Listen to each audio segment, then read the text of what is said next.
a todos, bem-vindos ao Espaço Únio, um repositório eletrónico onde são disponibilizados conteúdos relacionados com o direito da União Europeia, associado à revista Únio e EU Law Journal e ao seu blog oficial Thinking and Debating Europe. A Únio, a revista, é publicada pela Minho Editora em acesso aberto. E quer o Espaço Únio, quer também a própria revista, estão agora associados ao Centro de Excelência Jean Monnet CITDIG, que visa abordar dimensões relativas à cidadania digital, à sustentabilidade tecnológica e que foi atribuído pela Comissão Europeia em 2022 à Universidade do Minho, tendo eu o gosto de integrar este Centro de Excelência como Key Staff Member, e que é elevadamente coordenado pela professora Alessandra Silveira. Encontramos-nos aqui nas históricas instalações da Reitoria da Universidade do Minho e na sua Casa de Conhecimento e, obviamente, que no âmbito do CITDIG, deste Centro de Excelência em Direito da União Europeia, cabe desenvolver e dinamizar a disseminação de conteúdos associados às suas temáticas, portanto, não só à cidadania digital e à sustentabilidade tecnológica, mas também percepcionar como a promoção e a proteção dos direitos fundamentais na União Europeia é realizada num contexto de clara transformação do próprio ordenamento jurídico onde se integra. Ora, o Espaço Único desenvolve-se a partir de vários formatos. Hoje estamos aqui reunidos para dar cumprimento a um deles, o Juniors to Seniors, em que um investigador júnior, neste caso o Dr. Vítor Molim Leal, convida dois investigadores séniores, a doutora Sofia Vengoróvios e o Dr. Manuel Rodrigues, que expectavelmente venham de áreas científicas distintas, precisamente para promover e estimular a interdisciplinaridade da investigação, precisamente da investigação que o jovem investigador está a desenvolver. Hoje estamos aqui reunidos para discutir as avaliações de impacto, no plural, ao serviço da proteção dos direitos fundamentais perante sistemas de inteligência artificial. O nosso investigador júnior é o Dr. Vítor Molim Leal, que tenho o gosto de orientar nos seus trabalhos de doutoramento, que beneficia de uma bolsa de doutoramento concedida pela Fundação para a Ciência e Tecnologia, a nossa FCT, e nessa sua investigação ele tem-se preocupado com o caminho a ser trilhado para termos uma inteligência artificial de confiança, designadamente visando compreender se, porventura, a avaliação de impacto para a proteção de dados pode atuar quer como um instrumento de gestão de risco e de proteção dos direitos fundamentais. Já desenvolveu e implementou soluções protetivas dos dados pessoais perante o avanço tecnológico que é necessário e que se vivencia no Tribunal de Justiça de Minas Gerais, no Brasil. É um gosto, obviamente, particular partilhar esta iniciativa com o Dr. Vítor.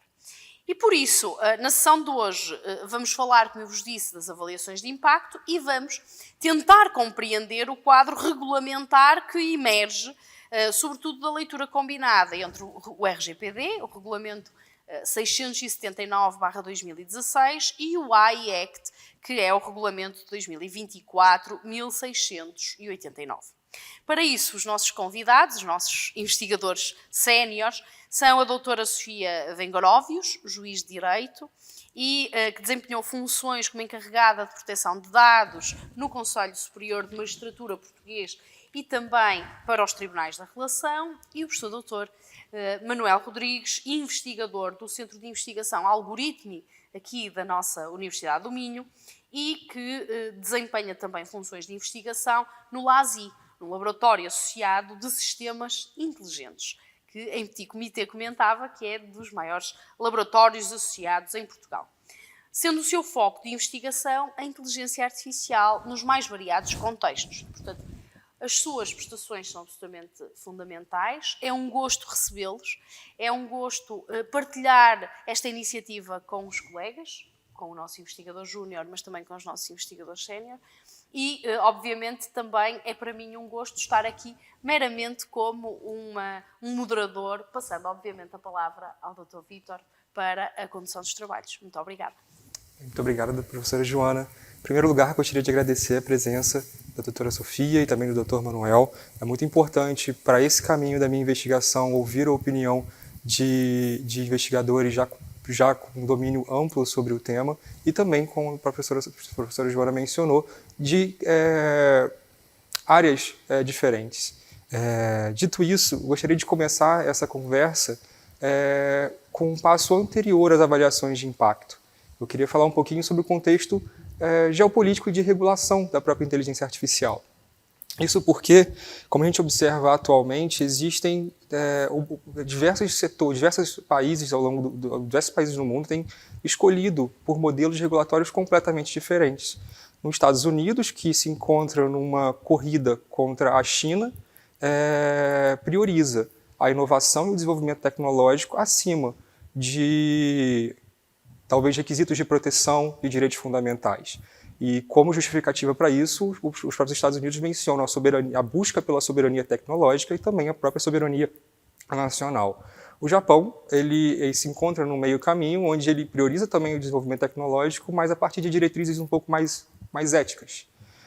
E temos a União Europeia, num contraponto muito acirrado em relação aos Estados Unidos, que, mediante o próprio AI Act, implementou uma visão de proteção de direitos fundamentais para se tornar líder em inteligência artificial responsável. Faz até um ponto que, no Brasil, o caso, o país ao qual eu venho, inicialmente estava, quando começa o debate regulatório, por causa até do efeito Bruxelas, que a União Europeia tem sobre todo o mundo, ele escolhe se inspirar no modelo europeu para poder iniciar uma regulação de inteligência artificial no Brasil. Mas desde a entrada da nova administração Trump, o Brasil se manteve um pouco inerte. Parece que está em dúvida de qual caminho seguir. Diante desse contexto, o que eu gostaria de entender da posição dos senhores? Como os senhores avaliam o equilíbrio entre inovação e proteção no quadro regulatório europeu? O AI Act, ele representa um avanço adequado ou traz desafios ou até mesmo obstáculos para o ecossistema de desenvolvimento da inteligência artificial na Europa? Muito obrigada pelo convite. Antes de mais, é sempre um gosto falar destas matérias e há sempre muito por dizer e não há respostas certas, como nós costumamos dizer. Por isso é que a conversa às vezes se perde. Esta pergunta é muito interessante e eu já tive em vários contextos, porque isto prende-se com a nossa forma de estar no mundo, digamos assim.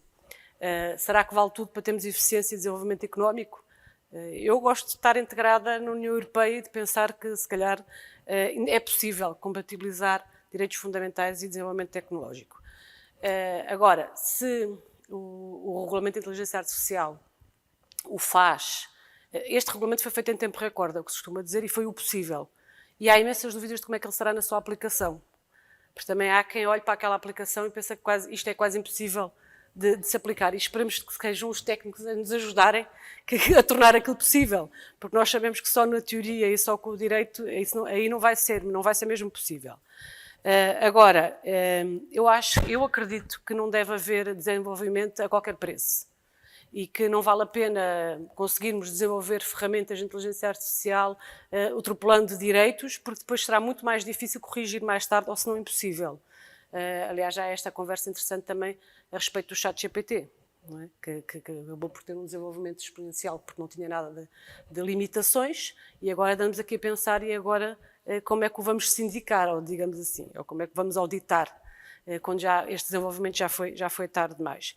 Eu já tenho, a nível minha área sempre foi mais a proteção de dados pessoais, e já tive várias vezes esta conversa com os técnicos. Eu não tenho conhecimentos tecnológicos, gostava imenso de ter tempo para os aprender e não tenho.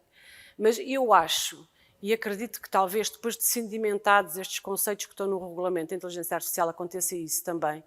Eu acho, e é isso que eu tento convencer a parte de informática e da tecnologia, eu acho que o RGPD ajuda a arrumar a casa. Ao contrário, eu tenho muita dificuldade de os convencer a chamar o encarregado da proteção de dados logo para o momento do desenvolvimento, para o momento do desenho. Mas eu digo, se vocês os chamarem no momento do desenho, vão perceber, em vez de ter esta antipatia de que nós queremos obstar, porque não é assim que eu vejo, vão perceber que ou estamos a pensar nas finalidades, de que dados estamos a falar, isto agora falando da proteção de dados, estamos a ajudar a arrumar a casa. Eu costumava dar como um exemplo para convencer também os próprios funcionários, que eu tinha que tentar mudar de mentalidades, porque isto tem muito a ver com mudança de mentalidades. Imaginem que vocês vão fazer uma mudança de casa. E é aí que nós percebemos, temos tanta coisa que não precisamos, temos tanta coisa que não usamos, temos tanta coisa que já está estragada, que está desatualizada. Isto acontece também um pouco a nível da proteção de dados e é isto que nos obriga a fazer, digamos, se for a avaliação de impacto a nível da proteção de dados, é isto que nos obriga a fazer, a pensar, para que é que temos isto? E agora, por isso é que eu dizia, se vocês forem desenvolver uma ferramenta em que nós já fizemos este trabalho de estar aqui a retirar e estar aqui a pensar, mas isto para quê? E vamos tratar para quê? Que dados é que precisamos? E por que finalidades? E como é que os vamos guardar? E quanto tempo? Isto, no fundo, por exemplo, eles gostavam dos prazos de conservação, porque também, às vezes também entendiam, não guardar tudo para sempre, que foi uma tendência que agora se criou a partir do momento em que temos tudo digitalizado, passou a guardar-se tudo para sempre. E também não pode ser para sempre, não é? Há espaço limitado até nas nuvens, onde for, também o espaço há de ser limitado. E, portanto, quando era assim, havia algumas matérias em que os técnicos tinham mais simpatia e eu lá conseguia os convencer de que este diálogo é completamente... no futuro, os jovens começam a aprender e sabem tanto de direito como de tecnologia, que não me parece que seja muito possível. Eu até costumo achar que nós temos aqui um cérebro um bocado diferente, não sei, talvez não, mas certamente desenvolvemos partes do cérebro que os outros não desenvolvem, não é? Pelo menos temos aptidões diferentes. Ou, de facto, o diálogo é completamente imprescindível. É imprescindível o diálogo entre o direito e a tecnologia. Obviamente que também vai haver cada vez mais desenvolvimentos de áreas do direito ligadas à tecnologia, mas nunca vamos saber o que sabe um programador, um técnico que desenvolve uma... Não vamos chegar aí, não é? O tempo também, da nossa aprendizagem também é limitado. E, portanto, eu acho que é possível haver desenvolvimento tecnológico com um quadro normativo como agora também está no Regulamento de Inteligência Artificial. Agora, se me perguntarem o excesso de produção legislativa da União Europeia e o excesso de requisitos, é o que eu digo, eu acho que aquele foi o regulamento possível porque se quis dar um passo em frente, que se quis passar esta mensagem de uma inteligência artificial centrada no ser humano, que também é aquilo como princípio em que eu acredito e acho que em termos de considerandos, a nível dos riscos que existem, acho que é muito interessante ler-se como documento, como obra, até para também chamar quem não sabe nada disso a atenção para os riscos, acho muito interessante. Obviamente que eu acho que vai ter que depois ser, se calhar, afinado, ou então na sua concretização, com a ajuda da parte técnica, vai ter que ser concretizado, não é? Porque senão pode se tornar impossível, porque já está a ficar um pouco para nós, da área do direito impossível, de conciliarmos a quantidade de regulamentos que têm saído nos últimos tempos. E estamos a falar, depois temos estes regulamentos, mas também temos os instrumentos de soft law, portanto, e temos que regulamentar isto tudo de forma que também tenha coerência, não é? E a certa altura citamos vários artigos para dizer a mesma coisa. Isso também não é isso que se pretende. E, portanto, eu acho que neste desafio, eu espero que a Europa se aguente firme como aqui uma representante de um espaço de união em que se centra e que se acredita que a figura do ser humano tem mais importância, que tem sempre que ser a máquina e os sistemas de inteligência artificial ao serviço do cidadão e não o contrário. Eu penso espero bem que sim, mas vamos ver, não é? Só o futuro dirá. Como investigador da área jurídica, eu também eu compactuo dessa visão onde o próprio Regulamento Geral de Proteção de Dados ele já traz um nível de proteção, não vou dizer suficiente, mas um nível de proteção adequado para que a gente avance dentro do sistema de inteligência artificial. Essa, inclusive, foi minha investigação no mestrado, ao lado da professora Joana. Mas, como eu disse no início, essa é a minha opinião de um investigador do direito. Professor Manuel, gostaria de ouvir também a sua posição sobre essa... Antes de mais boa tarde a todos, cumprimentar todos os meus colegas de painel, é também um gosto de estar aqui. Eu se calhar começo, obviamente, por concordar com a doutora Sofia, efetivamente, porque a inteligência artificial tem que estar ao serviço neste caso. Eu vou dizer da pessoa porque acho que agora não se diz do homem, é os direitos da pessoa, não é? Acho que vi novamente, recentemente, essa afirmação. E concordar com muito daquilo que disse, tem que haver certamente uma interdisciplinariedade entre o direito e entre a tecnologia, neste caso específico. Relativamente à questão concreta que colocou, eu se calhar vou concordar com as duas, e como em tudo na vida isto tem a ver um pouco com peso a conta em medida, como se costuma dizer, assim de uma forma mais de senso comum, perdoem a minha expressão, porque se por um lado a regulação e o AI Act é extremamente importante, porque veio colocar uma série de barreiras a todos aqueles sistemas que, especificamente aqueles de risco inadequado e tudo aquilo que se pode fazer hoje em dia com o AI, com a inteligência artificial e que efetivamente pode ser levado para o campo malicioso. Por outro lado, também não podemos descurar que nós estamos efetivamente num mercado global e numa competição global. E especificamente no caso da tecnologia, isto é dramático. É dramático porque os ciclos de desenvolvimento de produtos são extremamente rápidos.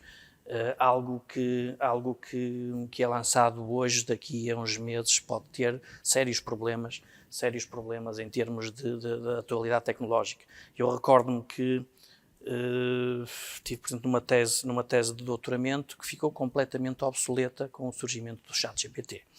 Portanto, o aluno ainda não tinha defendido a sua tese de doutoramento e o surgimento do ChatGPT tornou completamente obsoleto aquilo que ele estava a falar. Portanto, estas dialéticas são importantes e esse acaba por ser um pouco o receio do excesso, e estou a fazer um bocado o papel de advogado do diabo, perdão a expressão, o excesso de regulação. Eu não queria utilizar talvez a palavra excesso, mas a regulação do AI Act que pode efetivamente gerar potenciais problemas. O caso do desenvolvimento de produtos, nós podemos ter o risco, por exemplo, de fuga de talentos, porque é muito mais fácil para uma startup, e a inovação tecnológica vive muito destas questões das pequenas startups, das pequenas empresas que têm uma ideia disruptiva, que lançam um produto. Para uma empresa desse género, se calhar desenvolver de raiz com a compliance, com o AI Act, é capaz de ser mais fácil, se calhar, fazê-lo, e há muitas que o estão a fazer, por exemplo, nos Estados Unidos. Depois temos que utilizar este tipo esta balança, estes dois pratos da balança, efetivamente, para tentar um pouco colmatar estas dificuldades. Obviamente, depois vamos ver o outro prato da balança, vamos ver a questão, por exemplo, também regressando aos Estados Unidos, em que praticamente tudo é deixado à questão das próprias empresas e organizações, o que é que elas acham que deve ser feito ou não. O caso da China, por exemplo, e neste caso a guerra é mesmo entre Estados Unidos e China, veja-se o caso do ChatGPT, do DeepSeek, não é? E torna-se interessante ver que, efetivamente, estes grandes avanços estão a surgir, porque, efetivamente, na China a regulação é aquela que nós sabemos, não é? Não lhe chamaria regulação, chamaria mais censura, porque, efetivamente, é isso que acontece. Por outro lado, e desculpem-me de estar aqui a não ter uma posição clara a dizer sim ou não, porque a resposta não é sim ou não.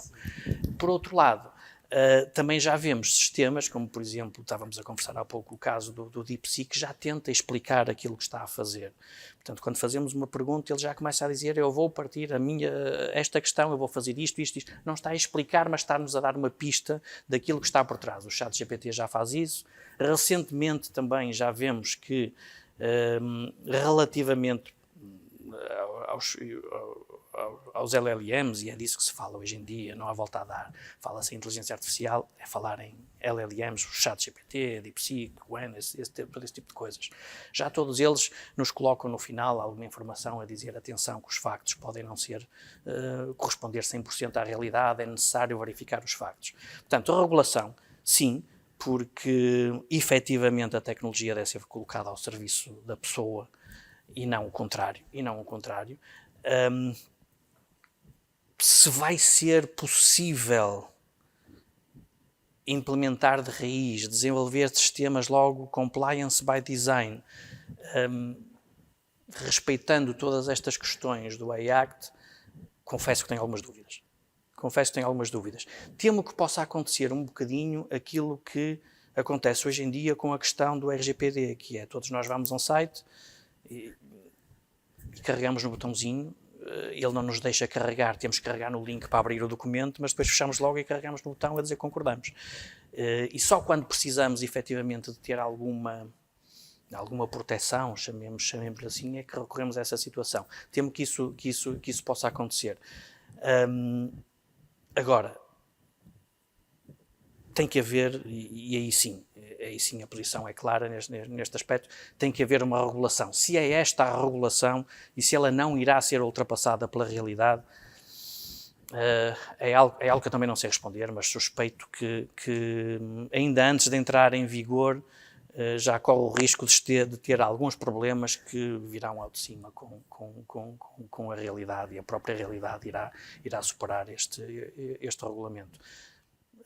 Se preferia desenvolver, se calhar, algum tipo de investigação dos Estados Unidos, onde não há regulação, ou na Europa, como pessoa da tecnologia, se calhar eu diria nos Estados Unidos, porque muitas vezes nós queremos fazer coisas e queremos avançar rapidamente, e percebo aquilo que a doutora Sofia disse na altura de falar, recentemente de falar com os técnicos para desenvolver todos esses temas numa fase inicial, mas a velocidade a que as coisas se processam na área tecnológica é tão grande presentemente que as pessoas querem desenvolver, querem fazer, se calhar, e isso é que leva um pouco à inovação.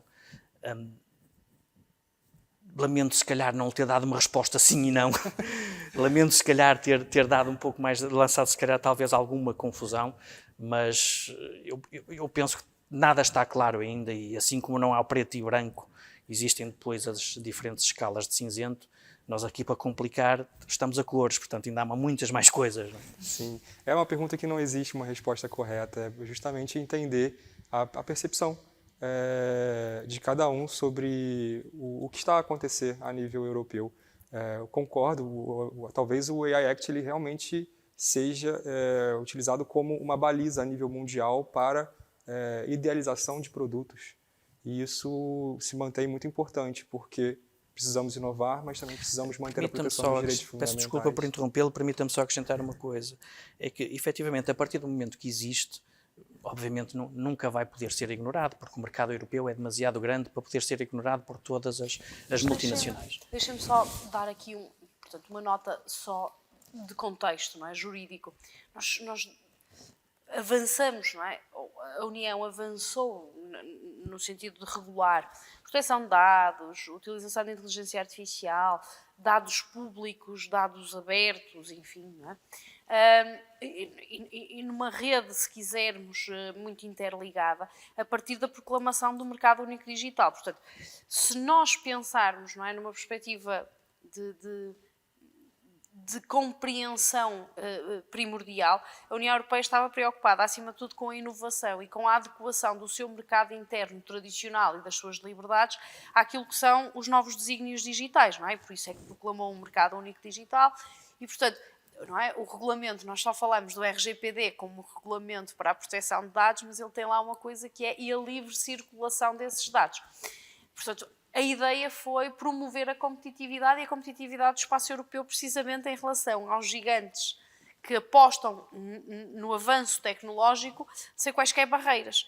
Mas, digamos, o caminho, se quisermos, de política pública foi: vamos primeiro criar um espaço de proteção mais elevada e depois aí sim vamos continuar a promover este mercado interno atualizado à década digital, no fundo, que estamos hoje a viver. E até tendo em vista que os cidadãos tivessem um espaço para dar mais confiança, para ainda mais, transmitir para mais... se sentirem convidados. Claro, em última instância, o que queriam é isso, não é? Por isso é que eu digo que o RGPD nunca veio proibir, quando está lá no seu artigo 1º, que se destina exatamente a permitir a livre circulação daqueles dados. Portanto, foi mesmo criar-se um espaço de confiança.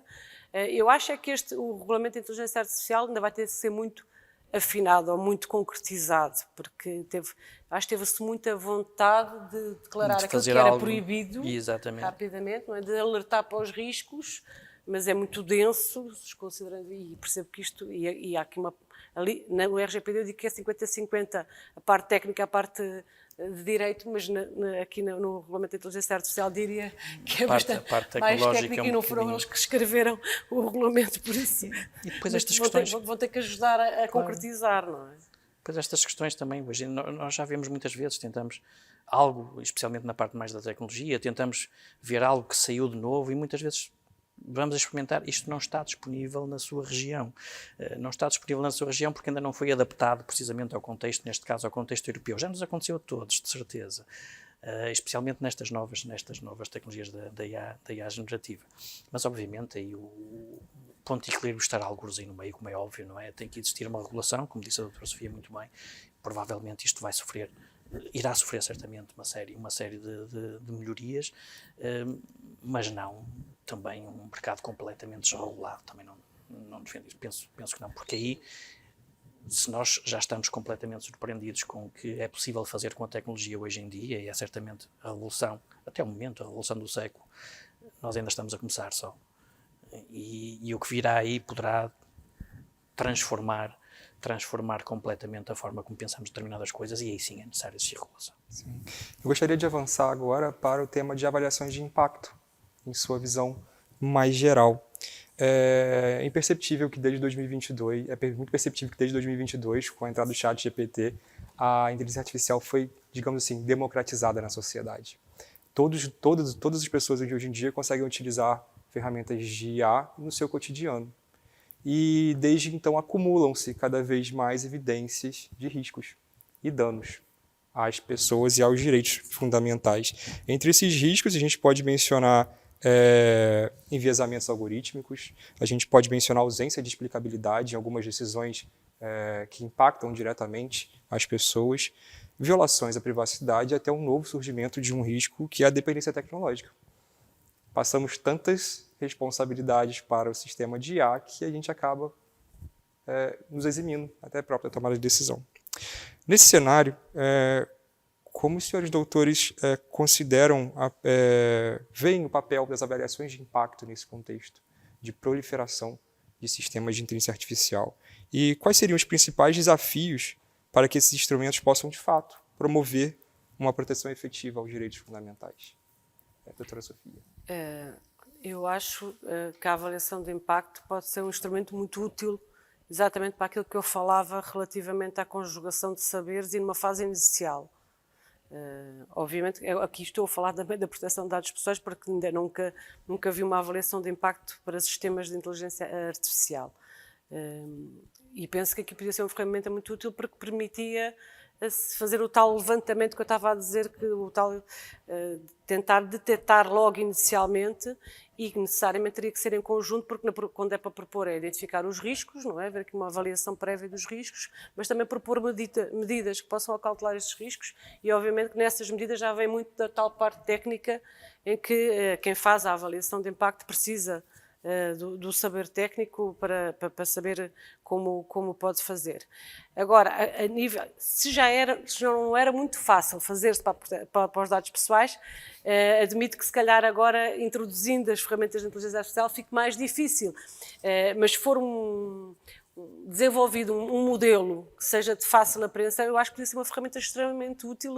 Eu até tinha todo o gosto de conhecer, depois, se esse doutoramento for para chegarmos a uma conclusão de um modelo que pudesse ser de mais fácil utilização, acho que podia ser extremamente útil, porque aqui, com os sistemas de inteligência artificial, fica mais difícil ainda ver aqui a avaliação, detectar previamente os riscos.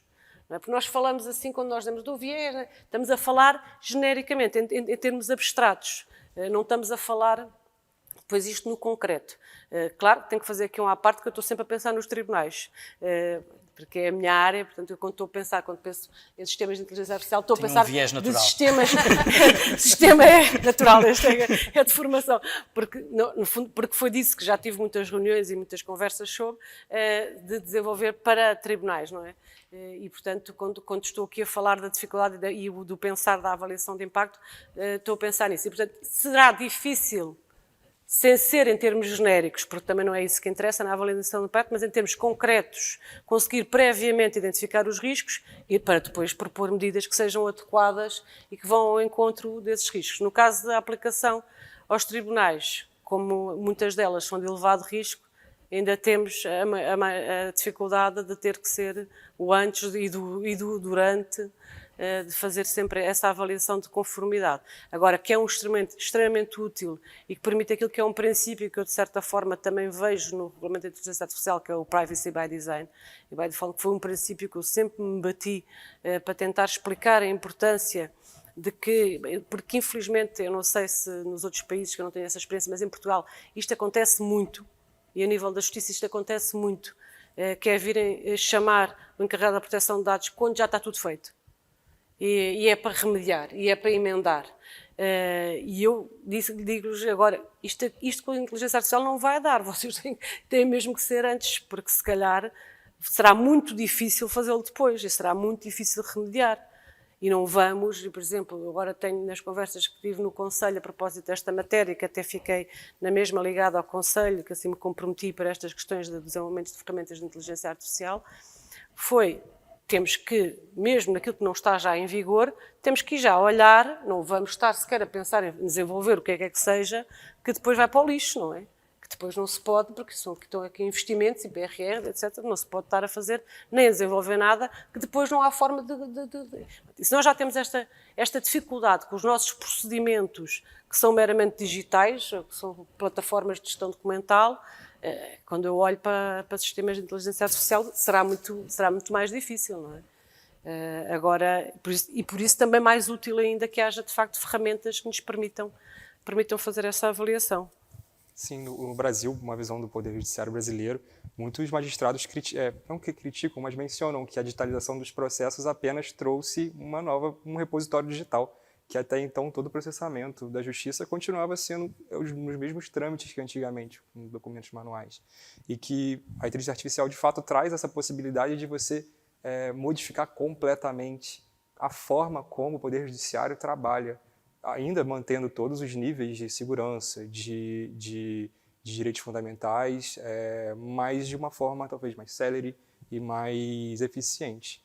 E aí talvez seja a importância não só da avaliação de impacto, mas também do Privacy by Design, que é trazer tudo isso para desde o início, não só já otimizando o desenvolvimento de sistemas de IA, mas também prevendo sua construção, seu desenvolvimento ético e responsável. Dr. Manuel, gostaria de ouvir sua opinião também. Eu concordo plenamente com tudo que foi dito até agora. Efetivamente, um dos pontos-chave é efetivamente o Privacy by Design ou o Compliance Design, para efetivamente incorporar desde as fases iniciais de desenvolvimento, todo este tipo de avaliações e que permitam mais tarde definir corretamente aquilo que irá ser o sistema. Nesse aspecto, o AI Act já tem um grande passo, que é a classificação que tem dos sistemas de risco, o que nos ajuda depois, se calhar, a compartimentar qual será a avaliação de impacto de cada um dos sistemas. Obviamente, nos sistemas de risco crítico ou de risco inadmissível, essa avaliação de impacto será um pouco mais complicada. Nos sistemas mais básicos, isso poderá, de alguma forma, ser mitigado. Mas depois nós também temos um pouco o reverso da medalha, que é a própria classificação de risco dos sistemas não é estanque. Como é que eu classifico, por exemplo, o ChatGPT? Em que nível de risco é que eu classifico? Posso classificar um sistema que não tem risco, mas depois se eu pensar que já houve pessoas que cometeram suicídio porque estabeleceram uma relação emocional afetiva com um sistema de inteligência artificial baseado em ChatGPT e que foram perfeitamente manipulados, se calhar aquilo já é um sistema de risco elevado. Portanto, e tudo isso gera dificuldades que se já eram enormes na questão, ou já eram grandes na questão da proteção de dados pessoais, agora vão crescer de forma exponencial. Veja-se, por exemplo, que todos nós gostamos efetivamente de utilizar a IA generativa e de ver as respostas que obtemos. Muitas vezes não paramos para pensar como é que ela nos consegue dar aquelas respostas e se calhar não paramos para pensar que os dados que foram utilizados para treinar aquele sistema, como é que eles foram obtidos. E já há vários processos a nível de publicações científicas, sentenças, essa parte eu deixo para a doutora Sofia, mas penso que sim, existem certamente relativamente ao acesso aos dados e tudo isto é importante. A chave será sempre, obviamente, e aí concordo plenamente mais uma vez, e estou-me a repetir, a chave será certamente incorporar logo, desde as fases de desenvolvimento, estes princípios, em termos de avaliação do impacto do que irão fazer e do impacto que irão ter, compartimentar não vai ser fácil. Não há uma certa resistência relativamente a fazer a avaliação de impacto E depois, no início. também temos um pouco essa luta contra o establishment, chamemos-lhe assim, porque isto não é de todo usual. Então, no mercado da tecnologia da informática, não é de todo usual. Dando um exemplo muito prático, ditam as boas práticas de engenharia de software, que primeiro começamos por pensar, fazer um projeto, documentar tudo muito bem e depois avançamos para o desenvolvimento.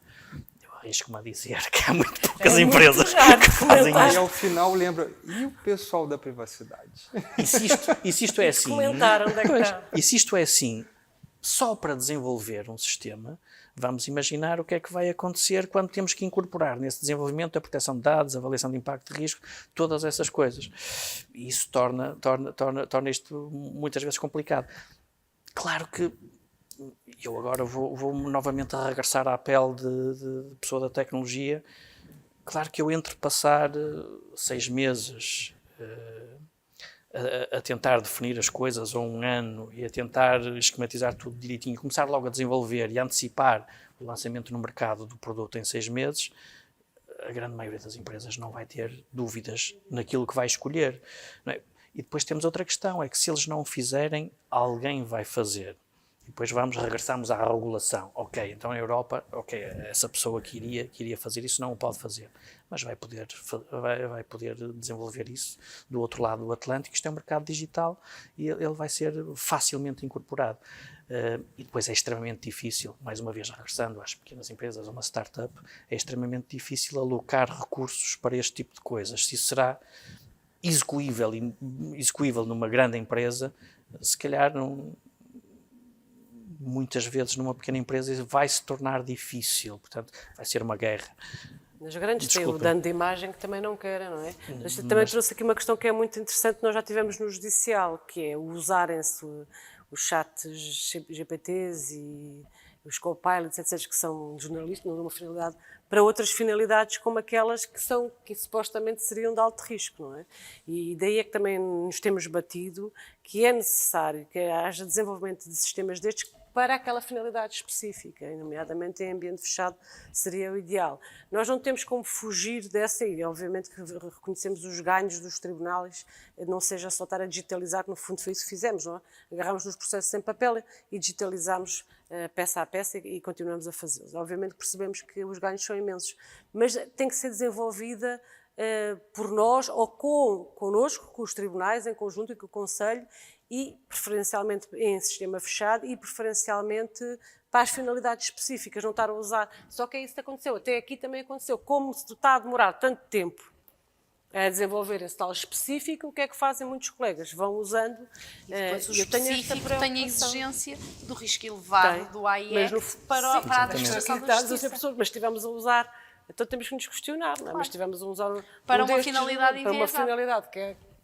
As classificações não são Ficamos estanques, dentro desde logo criamos este tipo de problemas. Passamos a ter o alto risco novamente. Por exemplo, nós estamos, peço desculpa, mas nós estamos envolvidos, por exemplo, num projeto, neste caso até na área jurídica, que é efetuar a sumarização de acórdãos através de IA generativa. Se vai ter sucesso ou não, vamos ver. Mas também vai colocar algumas questões, não é? O Supremo já tentou também. Eu penso que até será mesmo depois a ideia de trabalhar com o Supremo Tribunal. A questão é mesmo esta, é que quem é que nos garante depois, se calhar, a questão da explicabilidade, não é? Nós vamos gerar um sumário e depois... Não tem corrido bem. Tem uma parte humana ali que não tem corrido bem naquilo que se salienta. E todo este tipo de coisas lançam ideias novas. O professor Manuel comentou algo há pouco tempo atrás sobre o acúmulo de requisitos. E dentro desse contexto eu gostaria de direcionar uma pergunta à senhora, doutora Sofia. Quando a gente já lida com o GDPR, a gente já tinha todo um arcabouço de regras para sistemas para qualquer tipo de tratamento de dados pessoais de alto risco, inclusive com necessidade de realização de avaliação de impacto da proteção de dados pessoais. Isso já, como eu posso dizer, já alcançava sistemas de IA que processavam dados pessoais. Agora, com a futura entrada do AI Act em vigor, nós também temos a classificação de sistemas de alto risco, que em alguns estudos já apresentados, a grande maioria dos sistemas de de IA de alto risco representam também um tratamento de dados pessoais de alto risco.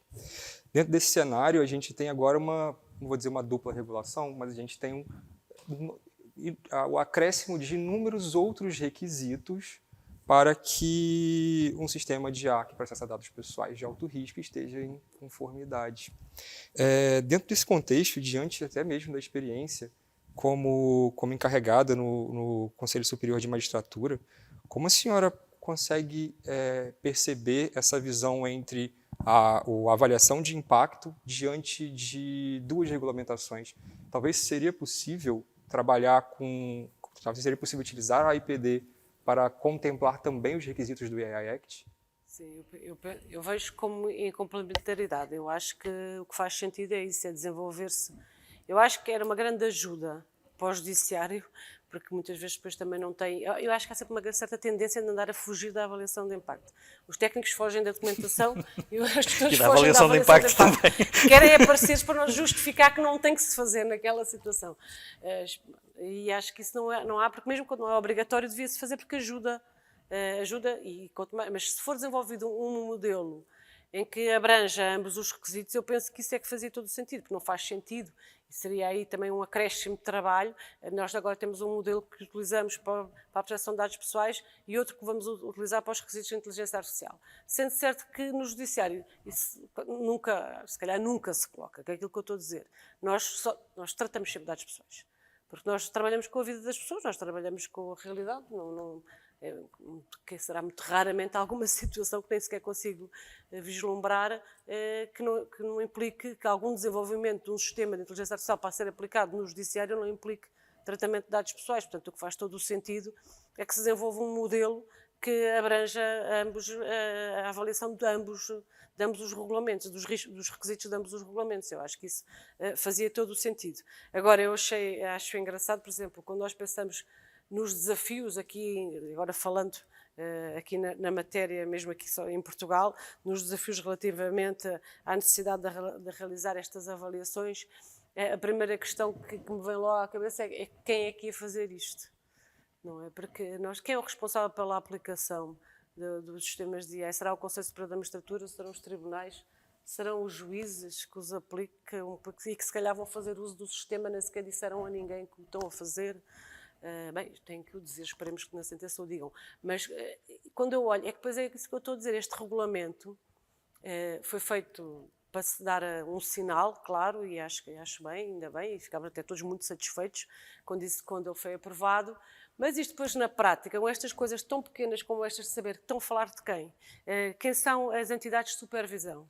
Que Portugal indicou agora já as entidades notificadoras dos direitos fundamentais, lá do artigo 77, mas eu estava no Conselho ainda e nós perguntámos, e nós estamos aonde? Nós não estamos ali, porque nós tribunais, nós não somos... É que isto coloca uma série, já no RGPD tem este problema, coloca uma série de, não sei até gostava de saber como é que é no Brasil, coloca uma série de questões a nível da separação de poderes, da independência do Poder Judiciário, porque nós não vamos ter a Direção de Justiça, ou também não vamos ter a Polícia Judiciária, ou também vamos ter a dizer a nós tribunais, ou nós conselhos, podem usar este ou aquele, não é? Portanto, logo aí, só se quer determinar quem é que vai ser essa tal entidade de supervisão, quando estamos a falar dos tribunais, ou quem é o tal responsável pela aplicação da inteligência artificial e que será também quem tem que fazer a avaliação de impacto, logo aí já começa logo a questão, que é logo no início, não é? E quem é que tem que fazer esta avaliação de impacto? Será o Conselho? E convém definir isso rapidamente. Isto só para vos dizer que precisamente sobre esta matéria, estou a dizer isto, já tivemos mais do que uma reunião com a Direção-Geral de Políticas da Justiça e também com o Ministério da Justiça, porque sabemos que eles vão indicar quem é a entidade para a supervisão, e nós temos uma proposta no sentido de ser criada uma autoridade da proteção de dados no sistema judiciário, e entendemos que também devia ser esta entidade que devia ser nomeada na questão da supervisão quando é para os tribunais. Porque esta é uma questão que não pode ficar a cargo do Ministério da Justiça, porque não pode ser, o Ministério da Justiça não pode dizer aos juízes, uma coisa é proporcionar as salas de julgamento a um edifício, outra coisa é dizer, vocês vão trabalhar com este sistema. Não é? Ou pelo menos terá que o fazer, mas sempre em conjunto ou com a concordância do Conselho Superior da Magistratura. Portanto, é o que eu digo, o regulamento está feito, mas depois é que quando vamos aplicá-lo, Daí que talvez começam logo a surgir talvez o estas- regulamento americano não seja de todo despiciente, porque deixa efetivamente às organizações o estabelecimento e a definição dessas regras. Talvez aí seja algo que... Pois, aqui, Acho que aqui percebe-se é uma esta- questão de os Estados percepcionarem a separação de poderes como ela é, não é? E no caso português, o que eu acho é que nós temos Estado, nós temos regulamentos, são diretamente aplicáveis, nós já percebemos que quer no que diz respeito ao AI Act, quer no que diz respeito ao RGPD, eles não são execuíveis em si mesmos e, portanto, eles precisam de normas de execução. E se para determinados domínios ou determinados domínios do exercício do poder público isto está perfeitamente concretizado, para outras dimensões, designadamente o Poder Judiciário, isto ainda fica, digamos, pouco matizado. O que causa alguma estranheza, porque o momento é um momento de profundo desafio à independência judiciária na própria União Europeia. Portanto, eu acho que mais cedo do que tarde, até mesmo no seio da própria União, deve haver, digo eu, uma sensibilidade política para esta definição que a doutora Sofia nos digamos, que sublinhava. Doutor Vítor. Doutor Manuel, para encerrar o nosso diálogo, eu gostaria de fazer uma pergunta ao senhor a respeito de avaliações de impacto e a explicabilidade. Sua investigação já nesse campo já vem demonstrando, oferece perspectivas valiosas para pensarmos em processos de avaliação mais robustos. Como o senhor visualiza a relação entre métodos de explicabilidade, transparência, interpretabilidade e a eficácia das avaliações de impacto em si? Existem desafios futuros que a gente vai ter que enfrentar e até devem ser pensados em relação a isso? Certamente. Se por um lado a explicabilidade na inteligência artificial é algo extremamente importante, não é? Por outro lado, nós em determinadas situações pura e simplesmente não conseguimos explicar. E eu costumo dizer, a inteligência artificial está no fundo, nós tentamos minimizar o comportamento humano. Há decisões que nós tomamos e que não conseguimos explicar. Porque é que eu gosto de vermelho, porque é que eu gosto de um clube A, um clube B. Nós não conseguimos explicar estas decisões. Também não podemos ter a validade de colocar depois a inteligência artificial a explicar as decisões que toma. Agora, se vamos para situações efetivamente de risco, isto começa a assumir proporções bastante mais preocupantes, porque vamos confiar num sistema, por exemplo, médico, que me diz que eu tenho que fazer um determinado tratamento, sem ouvir a opinião de um humano. Aí é a questão do human in the loop, ou humano no ciclo. Efetivamente, isto se calhar já acontece, uma grande maioria dos exames já são feitos por inteligência artificial e têm taxas de fiabilidade, por exemplo, no caso das mamografias, do exame, já é feito muitas vezes por inteligência artificial, mas é feita uma triagem, e depois essa triagem é que é passada ao especialista. Portanto, a explicabilidade, sim, é importante, mas nós certamente há coisas que não vamos conseguir certamente explicar, tendo em vista a complexidade do processo. Já há, efetivamente, como eu até referi há pouco, já há situações em que os próprios sistemas tentam dar uma ideia daquilo que estão a fazer, a questão da IA generativa dizer o que é que vai fazer, mas está a dizer o processo que vai executar e não todas as ações que executa para chegar àquele valor, ou seja, de quer chegar a um resultado Y e tem as etapas A, B e C, ele vai dizer, eu vou fazer o A, o B e o C, mas não nos vai dizer o que é que está por trás do A. E avaliar tudo isto é complicado, porque se eu não consigo explicar, eu também não vou conseguir avaliar, desde logo. E o principal problema é mesmo a complexidade que todos estes sistemas estão a assumir e a forma como depois não temos a capacidade de definir o que é que eles estão a fazer. Existem técnicas, certamente, lá para o tal compliance by design, mas nós com inteligência artificial nunca lidamos com respostas determinísticas, nós lidamos com probabilidades. Não é?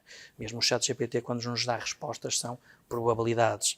Quando perguntamos quem foi o primeiro homem na Lua, ele diz-nos que é Armstrong, porque a probabilidade da palavra Armstrong aparecer à frase o primeiro homem na Lua é é maior probabilidade, é aquele nome, não é outro. E é assim que a inteligência, que a IA generativa vai funcionando. Bem, é um pouco mais complexo porque isto, não é? Depois há uma série de coisas, por isso é que depois aparecem as ideias erradas, porque depois eu tento, na ânsia de tentar obter melhores resultados, eu tento fazer ali uma seleção de determinados parâmetros e ele começa a dar mais valor a determinadas palavras, menos valor a outras, e depois, se eu exagerar nessa definição dos parâmetros, ele acaba por nos dar informações que não são de todo verídicas. Mas, essencialmente, existirão sistemas que nós vamos conseguir, se calhar aqueles mais simples, conseguimos dar uma ideia do que é que está a ser feito, há algum tipo de explicabilidade. Outros, lamento, mas não, e se calhar até acho que não o devemos fazer. Isto dá a ideia da dificuldade que será transportar isto para a justiça. É disto que eu tenho andado a falar, porque querem, por exemplo, esta opacidade a nível do processo traz-nos problemas muito grandes, não é? Nomeadamente para o cidadão que se queira defender disto. Sim, e em termos de recurso, não é? De exercício dos direitos de defesa. A forma de... É que isto queríamos começa... desenvolver um sistema de inteligência artificial para a análise das escutas, quando temos milhões e milhões de escutas. Mas depois confiar naquele resultado e pedir ao arguido que ele tenha meios para ele próprio também poder Os Estados Unidos se indicar ou não se aquele resultado... Claro. Os Estados Unidos já o fizeram, por exemplo, com um sistema que se chamava Compass, que era da reincidência de penas, e com os resultados conhecidos, não é? Com uma discriminação uma discriminação algorítmica brutal relativamente a pessoas de raça negra. Mas causada pela percepção dos próprios dados, não é? Portanto, mas o engraçado... Os dados de treino também estavam enviesados, não é? Os dados de treino estavam enviesados, mas o engraçado é que depois se retirou-se a raça da equação, mas o sistema conseguiu perceber que através da morada naquela zona existia uma vai pela repetição. Porque o grande problema é esse, é que com a inteligência artificial e estes artefactos, eu chamo-lhe artefactos, porque são algoritmos, modelos que depois são treinados e se transformam num determinado artefacto, conseguem ver pormenores que para nós humanos é completamente impossível, e é essa a grande vantagem. E conseguem vê-los várias vezes por segundo, porque eles fazem milhões de operações por segundo e vão buscar, estabelecem correlações entre variáveis, entre dados que nós nunca na vida iríamos pensar. E é isto que se torna a explicabilidade e depois, consequentemente, a avaliação do impacto extremamente difícil, o que não quer dizer que não se tente fazer. Bem, se me permitir um comentário final, gostaria de externar um agradecimento profundo pela participação dos doutores aqui, porque após essa conversa somente ficou mais fortalecido, pelo menos o meu ideal, de que o caminho a que eu tenho que trilhar para essa investigação é, com base no RGPD, ramificando ele para o AI Act, mas sim, de fato, continuar no foco de proteção de dados pessoais para aí sim alcançar essa IA responsável e de confiança que a União Europeia tanto deseja, e também, até mesmo como estudante internacional, também espero que o meu próprio país também alcance esse tipo de maturidade e de respeito. Permite-me só acrescentar uma coisa, é que esta questão da explicabilidade, todos nós queremos saber como é que as coisas se processam. Nós pegamos uma máquina de calcular, fazemos 2 mais 2, aquilo dá 4, e nós não queremos saber como é que ele chegou àquele resultado. E, obviamente, o santo grau dos investigadores em inteligência artificial é atingir um artefacto com esta capacidade de fiabilidade, não é? Mas é só um exemplo de que, se calhar, a explicabilidade não é assim tão importante a partir do momento que nós temos algo que é a confiabilidade no sistema. Sim, e se não tiver em causa direitos fundamentais, como se obviamente. Ou direito à vida ou morte, ou situações de vida ou morte. Obviamente, salvaguardando dessas questões. Aí sempre, supervisão humana, sempre. Supervisão humana. E o human-centric, não é? Eu queria agradecer a todos este momento agradável de partilha científica, empírica, que é absolutamente fundamental. A articulação entre a academia e a experiência é absolutamente essencial para nós, para os que estão na academia, para os que estão nas várias valências profissionais. Portanto, agradecer a todos. Este foi mais um Juniors to Seniors, hoje dedicado às avaliações de impacto para a promoção dos direitos fundamentais, e assim nos despedimos. Muito obrigada.